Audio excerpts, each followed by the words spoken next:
La hamburguesa es una de esas comidas que nunca falta en cafeterías, restaurantes y hasta bares. ¿Cómo no amarla? Los sabores y la facilidad de ser transportada y ser comida al mismo tiempo la hacen casi perfecta. No por nada la cangreburger es parte fundamental en Bob Esponja, y no olvidemos que lejos de las armas y el patriotismo, Estados Unidos de América es mayormente representado por la hamburguesa, la soda y las papas fritas. En este video conocerás la historia de la hamburguesa, hechos relevantes y uno que otro dato curioso. Este es el primer video de Comigrafías, la historia de los alimentos. La historia del origen de la hamburguesa es algo confusa. Para comenzar, el nombre es un derivado del lugar de origen, o al menos de donde la mayoría de los historiadores y expertos en alimentos han afirmado que nació este manjar. Estamos hablando de Hamburgo. Sin embargo, hay quienes aseguran que la hamburguesa es más vieja de lo que se cree, remontándonos a tiempos de los romanos. Inclusive se cree que se utilizaba en las legiones romanas por su facilidad para transportarla y prepararla, y que se llevó durante la invasión de Germania. Algunos otros más aseguran que tiene que ver más con los mongoles, dado a que el ejército de Genghis Khan inventó el filete tártaro o carne tártara, la leche en polvo y, ¿por qué no?, también la hamburguesa. Aunque todo esto es mera suposición y nada concreto en sí, lo que nos lleva hasta Hamburgo. No había una hamburguesa como tal, sino algo más austero y totalmente distinto. El Rundstückwurm se originó en el siglo XVII cuando las panaderías de Hamburgo comenzaron a hacer un pan redondo. Pronto se les servía con restos de cerdo y salsa gravy. Algunos inmigrantes alemanes pusieron puestos callejeros en la ciudad de Nueva York, donde ofrecían este platillo, solo que en lugar de cerdo, la carne era de res, y esta estaba entre dos panes y no sobre uno como era originalmente servida. Y si creías que aquí por fin había nacido la hamburguesa como la conocemos, estás equivocado. Otros historiadores no conformes con este hecho apuntan no a los puestos de comida alemana en Nueva York, sino a una feria de condado en Wisconsin. A comienzos del siglo XIX, Charles Negrin vendía filetes de Hamburgo, esencialmente una hamburguesa sin el pan cuyo origen algunos rastrearon en Hamburgo, en la feria de condado Outagamie en Wisconsin. El hecho es que esto no tenía buenas ventas. ¿Quién con un poco de cerebro querría ir comiendo carne entre sus manos y sin ningún acompañante? Todo esto mientras caminaba o realizaba otra actividad. En 1885, Negrin tuvo una epifanía. Si ponía la carne entre dos pedazos de pan, la gente podría caminar agarrándola, y a este desarrollo, dicen algunos, dio origen a la hamburguesa. Historias similares de las mismas épocas acreditan a los innovadores de la hamburguesa en Ohio, otros en Texas, en Connecticut y más allá. Desafortunadamente, no hay una evidencia definitiva del lugar exacto donde se originó la primera hamburguesa. Lo cierto es que casi todas las historias comienzan con el protagonista utilizando un filete de Hamburgo, lo cual significa que la ciudad de Hamburgo fue y siempre estará asociada con este sándwich caliente. La hamburguesa es un alimento en el que se refleja parte de la historia del siglo XX, y al que por diversos motivos se le ha atribuido un cierto simbolismo. McDonald's, Burger King y Carl Jr. son claros ejemplos de esto. La hamburguesa es un alimento presente en muchos medios de entretenimiento, pero esta, al igual que todo lo que se come, tiene sus pros y sus contras. Una hamburguesa completa tiene aproximadamente de 500 a 600 calorías. La carne que se usa tiene mucha grasa, pudiendo llegar a un 30%, y como siempre, este tipo de plato suele tener una cocción que también añade grasas y sumado a la salsa o aderezo que se le pone. Con esto suele alcanzar el 50% de las calorías en forma de grasa. A esto se le suma el alto contenido en sodio y colesterol que las hamburguesas pueden ofrecernos. Obvio, esto no es nada grato para la salud. Es por esta razón que no son muy aconsejables de comer a menudo. 1 o 2 al mes están bien. Es un gusto y ya. Pero consumirlas diariamente implica un gran riesgo. Ahora, si le sumamos a estas sus eternos acompañantes, creamos una trinidad, a la cual me gusta llamar la Trinidad de la Muerte.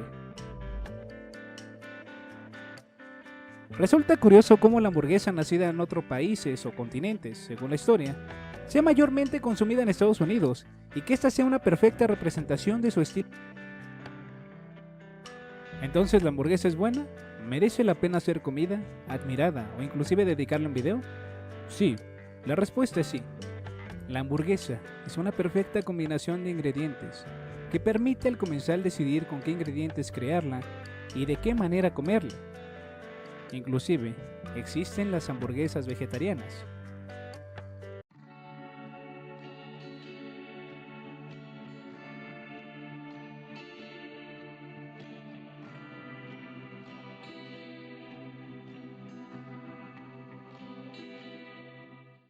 La gastronomía mexicana es una de las mejores en el mundo.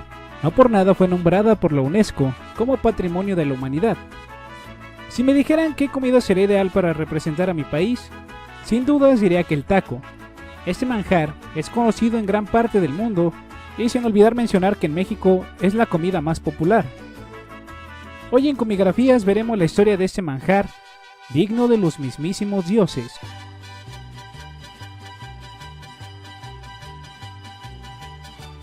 La palabra taco proviene de la palabra náhuatl, tlaco, que significa mitad o medio. Esto hace referencia de la forma del mismo. El origen del taco no se conoce del todo, pero se cree que fue creado en el México prehispánico. Hay dos versiones del origen del taco. La primera tiene como protagonista Moctezuma, quien se dice utilizaba de cuchara las tortillas. Estas se hacían en piedras calientes. La segunda versión es que tiene que ver con la forma en que se enviaba la comida a los hombres que trabajaban todo el día en el campo. La comida era envuelta en tortillas. Aquí podríamos decir que tal vez nació el taco. Algunos arqueólogos mexicanos indican que la mesa de nixtamal más antigua data del año 1500 a.C. y que ésta se encontró en Soconusco, Chiapas. La primera taquiza en México que se documentó fue en los tiempos de la conquista española. Se dice que esta fue hecha por Hernán Cortés para sus capitanes y el lugar donde se celebró fue en Coyoacán. Los tacos aquí servidos fueron, según Bernal Díaz de Castillo, cronista de la época de la Nueva España, de carnitas. También se cuenta de que esto fue resultado de un problema, pues al banquete que se había hecho con carne de cerdo para celebrar la queda de Tenochtitlán, habían sido invitados también los tlaxcaltecas, y no había suficiente trigo para hacer pan, como solían comer la carne de cerdo los españoles. El problema se resolvió cuando decidieron llevar los invitados al banquete su pan de maíz, mejor conocido como tortilla. En ella se echaron trozos de carne de cerdo, y con esto nacería del choque de dos culturas, el tradicional taco de carnitas. En siglos posteriores la variedad de crear tacos fue en aumento, pues no solo se quedaron con las carnitas, también hubo de guisados, de canasta o sudados y los clásicos y más conocidos al pastor. Cada uno con una característica que los hacía diferentes entre sí. Por ejemplo, el más barato y de varios guisos se llama taco de canasta. Este es originario del estado de Tlaxcala. Tenemos los acorazados, mejor conocidos como tacos de guisados. Tacos que nacieron en tiempos de la Revolución Mexicana. También tenemos los tacos más famosos y de los más consumidos en México, los tacos al pastor, los cuales, aunque no se tiene lugar específico de origen, se le atribuyen más al Distrito Federal, hoy conocido como Ciudad de México. Taco, también el cual nació del choque de dos culturas y que tiene que ver directamente con el shawarma o shawarma.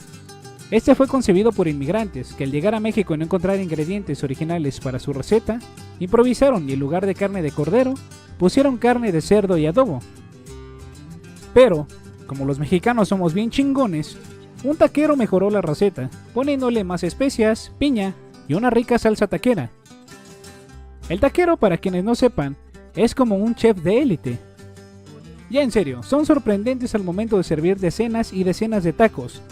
Tienen habilidades místicas y velocidades impresionantes, sin olvidar mencionar las grandes técnicas al momento de lucirse con sus comensales. En México tenemos un gran ritual al momento de referirnos con el taquero, el cual coloquialmente nos dirá güeros, lo estemos o no, y en palabras clave nos preguntará cómo vamos a querer nuestros tacos. Palabras como con toño, que significa con salsa, cilantro y cebolla, con llorona, haciendo referencia a la cebolla, y con pasto, una clara referencia al cilantro. En México también tenemos una gran variedad de tacos. Aquí daré unos ejemplos de las variedades y sus características. Tacos dorados. Estos se dicen que son originarios de Sinaloa. Se elabora con tortilla recién hecha y rellenos de camarón, res, pollo, frijol o papa. La tortilla se enrolla o dobla por la mitad y se fríe en aceite. Suadero. 2 tortillas fritas y encima se pone el suadero. Esta es carne de res. Se sirve con cilantro, cebolla, se acompaña con salsa y una buena coca. Tacos de canasta. Estos se calientan al vapor y son conocidos por ser muy económicos. Taco placero. Este es el taco normal de tortilla caliente y cualquier relleno de carne o marisco o todo lo que se encuentre. Tacos de guisado. Hecho con platillos típicos mexicanos como chicharrón, mole, cochinita e inclusive chiles rellenos. Tacos ahogados. Estos son en salsa de tomate sin picante. Doblados. Una tortilla doblada o frita en aceite rellena de papa, carne, frijoles, etc. Y el taco más legendario en todo México, el taco de sal. Este taco cualquiera lo puede comer, debido a que es muy barato y casi siempre lo comía yo de niño. Esto debido a la pobreza. Comer tacos es un arte. El arte de comer con tortilla. Si me dijeran que definiera México con pocas palabras, diría mariachi, tacos y gente trabajadora. Porque eso en cierta manera, aunque suene como una etiqueta, es realmente muy parte de nosotros los mexicanos. Y en lo personal me siento orgulloso de ser mexicano por la gran historia de mi nación, por la maravillosa gastronomía y la historia que hay detrás de ella. Sin dudas los tacos son y siempre serán inigualables. Y más si los pruebas lejos de México y son preparados por quien no sea mexicano. Sobre Taco Bell, ¿qué puedo decir? Como un mexicano amante de los tacos, creo que puedo decir solo una cosa. Esto es una mierda. Esto es una mierda. Me cago en esta porquería. Pondré a votación otros dos alimentos, hot dog o sushi. El ganador estará el próximo lunes en Comigrafías, la historia de los alimentos. ¿Cuál es tu taco preferido y por qué? Cuéntamelo por mis redes sociales. Antes de terminar el video, me gustaría decir el viejo refrán mexicano: un taco no se le niega a nadie.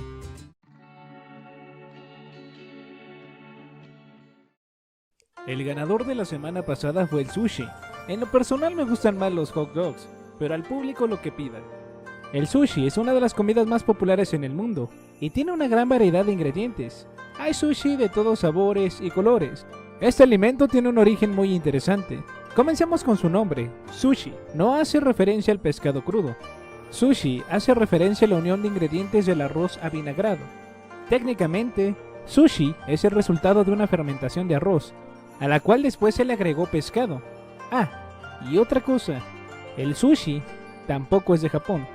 A pesar de que se tiene la firme creencia de que este es su lugar de origen, realmente el sushi tiene sus raíces en la antigua China. Los primeros indicios del sushi datan del año 718. Las primeras preparaciones del sushi no eran de todo apetecibles, pues el pescado se preservaba con el moho surgido del arroz fermentado. Por esta razón, la mayoría de las veces no se podía consumir el mismo. Casi 8 siglos después, el sushi tomó un giro distinto. Ahora el arroz era hervido. En este tiempo también se había inventado el vinagre de arroz, algo que ayudó considerablemente a reducir el tiempo de fermentación. Hubo dos periodos muy importantes para el sushi. El primero, en el periodo Muromachi, del año 1336 hasta 1537. Aquí fue donde se sustituyó la fermentación por el uso del vinagre. En el segundo periodo, el Azuchi Momoyama, del año 1573 al 1603. Aquí se inventó el Namanari. Este se fermentaba en un corto periodo de tiempo.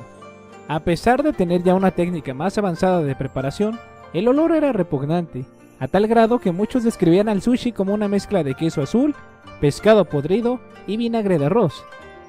Todo esto se perfeccionaría a mediados de 1600 en Tokio, Japón. En el siglo XIX y al final de la era de Edo, el cocinero nipón Hanaka Yohei inventaría la variedad del nigiri sushi, conocida como kanto.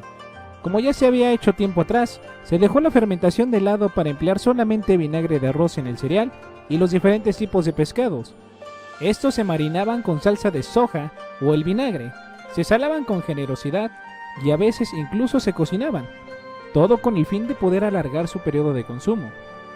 Este era sin dudas el comienzo del sushi como una de las comidas más rápidas, no por el tiempo de elaboración, sino de ingesta, sobre todo en Japón. Y a eso también se le agradece con la llegada de los frigoríficos o refrigeradores, los cuales ayudaron a preservar por más tiempo al sushi, y de esta manera se haría un platillo gourmet reconocido a nivel mundial. Como es de esperarse, el sushi tiene una gran variedad de presentaciones y sabores. Entre ellos los que más destacan son los makis, también conocidos como makisushi. Estas son una especie de rollos cortados en pequeñas porciones, en los que unas láminas de algas nori envuelven el arroz aderezado y diversos ingredientes, que pueden ir desde salmón a diversas verduras. Este es el sushi más tradicional y conocido. Tenemos también a los nigiris, también llamados nigiri sushi, la forma más común que se encuentra en Japón. Se trata de un amasado de arroz con forma alargada. Sobre él se coloca un pescado, un marisco u otro ingrediente que quede plano, para que se mantenga así, que habitualmente se sazona con wasabi. Tenemos también el temaki, destaca de los demás por su forma cónica. Este está estrictamente hecho para comerse sí o sí con las manos, porque con los palillos sería más que complicado. Este sushi destaca porque en una hoja de nori toma forma de cono para rellenarse de arroz e ingredientes como las gambas, los langostinos, el atún rojo o vegetales. El tamaño habitual de esta especialidad alcanza los 10 centímetros de largo, por lo que es de los más grandes. También tenemos al uramaki. Aunque su nombre no sea especialmente conocido, se le conoce mejor como el sushi al revés, porque en este caso, el alga nori, que suele rodear varias de las especialidades, queda dentro. Rodea alimentos como la zanahoria, el salmón o el brócoli, siendo envuelto a su vez por una compacta capa de arroz que queda en el exterior.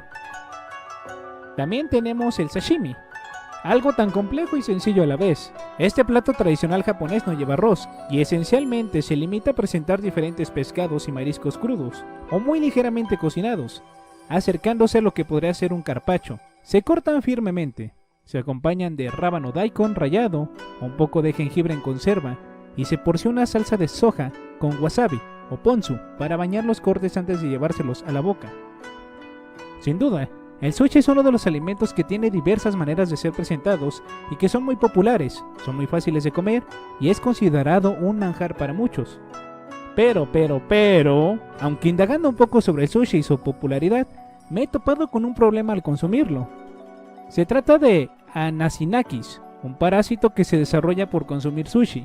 Los platillos japoneses crudos y semicrudos están altamente relacionados con el aumento de infecciones parasitarias, según un reporte publicado por British Medical Journal Case Reports. Se trata de una enfermedad parasitaria causada por nematodos anisáquidos, mejor conocidos como gusanos, que puede invadir la pared del estómago o el intestino de los seres humanos. Este se produce cuando las larvas infectadas son ingeridas a través del pescado o calamar semicocido o crudo. También la British Medical Journal Case Reports asegura que la mayoría de los casos de anasiquiasis que se presentan tienen su origen en Japón, pero advirtieron que se han encontrado cada vez más casos en los países occidentales. El consejo para la ingesta de pescado es eliminarle las agallas, congelarlos durante al menos 4 días y luego cocinarlos bien antes de comer. Esto sin dudas es un problema, debido a que el sushi en la mayoría de sus presentaciones se sirve con pescado solamente marinado o crudo. ¿Deberías dejar de consumirlo? No realmente. Simple y sencillamente que sea con moderación, recordando que ninguna comida está exenta de causarnos daños a la larga.